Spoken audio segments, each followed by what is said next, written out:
नवाज शरीफ की तिब्बी बुनियादों पर सजा मुअत्तली की दरखास्त 26 मार्च तक मुलतवी। अदालत ने नैब से जवाब तलब कर लिया।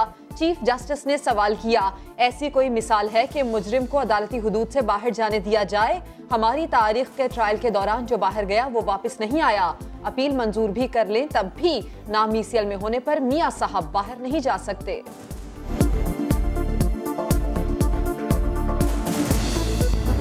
एक शख्स 70 साल का होने वाला है, ट्रीटमेंट के नाम पर एक अस्पताल से दूसरे अस्पताल, रिपोर्ट्स कह रही हैं उनको 7 स्टंट्स पड़े, 3rd स्टेज पे किडनी की भी अपना प्रॉब्लम है। न्याजी साहब को कम से कम ये जरूर चाहिए, नौमौलूद सियासतदान नवाज शरीफ की बीमारी पर फिक्रे तानते हैं, उनको रोकें। हुक्मरान जमात के रहनुमा नवाज शरीफ की सेहत पर सियासत चमका रहे हैं। इंसान बहुत कमजोर है, ये वक्त किसी पर भी आ सकता है। हमजा शहबाज हुकूमत को अखलाकियात का सबक याद दिलाने लगे। कहा, इमरान खान नौमौलूद सियासतदानों को रोकें, नवाज शरीफ को बेहतरीन इलाज फराहम किया जाए। शहबाज शरीफ की भी ट्वीट पर हुकूमत पर कड़ी तनकीद। लिखा, नवाज शरीफ की मां, बेटी और भाई को मुलाकात से रोकना जुल्म और ज्यादती है। पंजाब हुकूमत ने शहबाज और मरियम नवाज का दावा मुस्तरद कर दिया।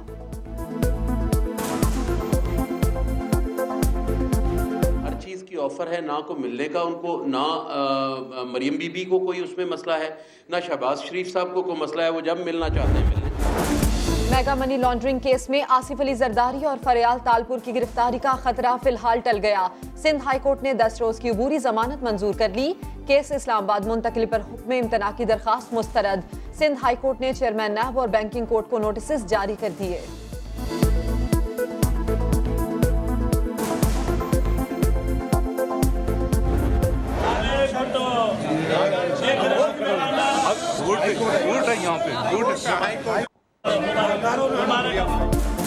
अदालत में पेशी पर जरदारी के चेहरे पर टेंशन के असरात, जियालों को नारेबाजी से रोक दिया।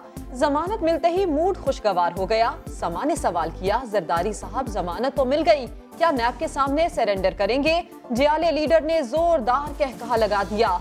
दूसरे सवाल पर शेर भी पढ़ा।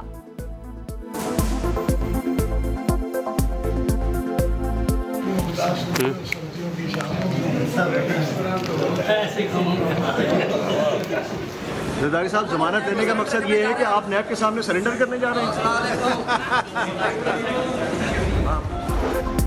आसिफ जरदारी और बिलावल भुट्टो नैब में पेशी के लिए इस्लामाबाद पहुंच गए। जियाले रहनुमाओं और कारकुनों को इस्लामाबाद पहुंचने की हिदायत।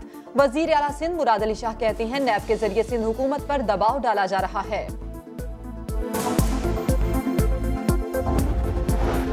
कत्ल की धमकियां और नैब के नोटिस हमें असूली मौकिफ से नहीं हटा सकते। कलदम तंजीमों के हामी बुजरा को निकालने के मुतालबे पर रियासत मुखालिफ कहा गया।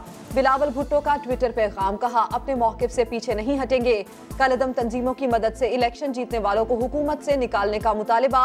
वजीर खजाना असद उमर ने बिलावल के इल्जामात मुस्तरद कर दिए। कहा, जिन पर इल्जाम लगाए गए वो खुद दहशतगर्दी का निशाना बने। मेरे सिर्फ इलेक्शन कैंपेन के अंदर देख लिया कि किन तंजीमों ने मेरी हिमायत का ऐलान किया था, और उनमें से एक का मैसेज मुझे अभी दोबारा आया, जो ये वो तंजीमें हैं जो शिकार रही। बिलावल ने कल कहा जरूर है, लेकिन फिर लोग पड़ गए हैं कि छोड़ दो, बच्चा बच के खेले तो अच्छा है, वरना सियासी तौर पर मेरे हाथों मारा जाएगा। शेख रशीद के अल्टीमेटम पर जियालों ने भी पिंडी बॉय के खिलाफ महाज गर्म करने की तैयारी पकड़ ली। वजीर रेलवे के खिलाफ मुकदमा दर्ज कराने का ऐलान।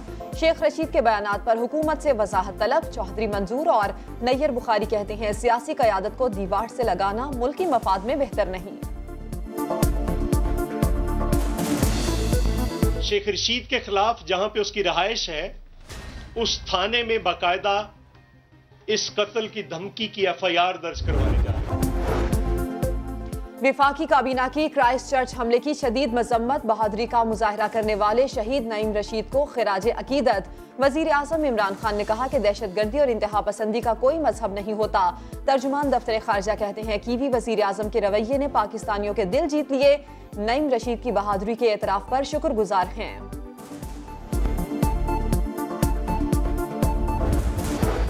गैस के इजाफी बिल अदा करने वाले 32 लाख सारिफीन के लिए अच्छी खबर। विफाकी काबीना ने 2.5 अरब रुपए वापस करने की मंजूरी दे दी। फवाद चौधरी कहते हैं, तहकीकात के बाद हक़ाइक़ अवाम के सामने लाएंगे।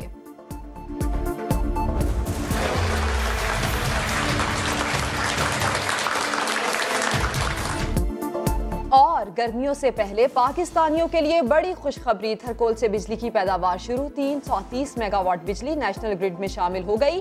थर अथॉरिटी के मुलाजमीन का जश्न। वजीर आला सिंध ने थरकोल से बिजली की पैदावार तारीखी करार दे दी।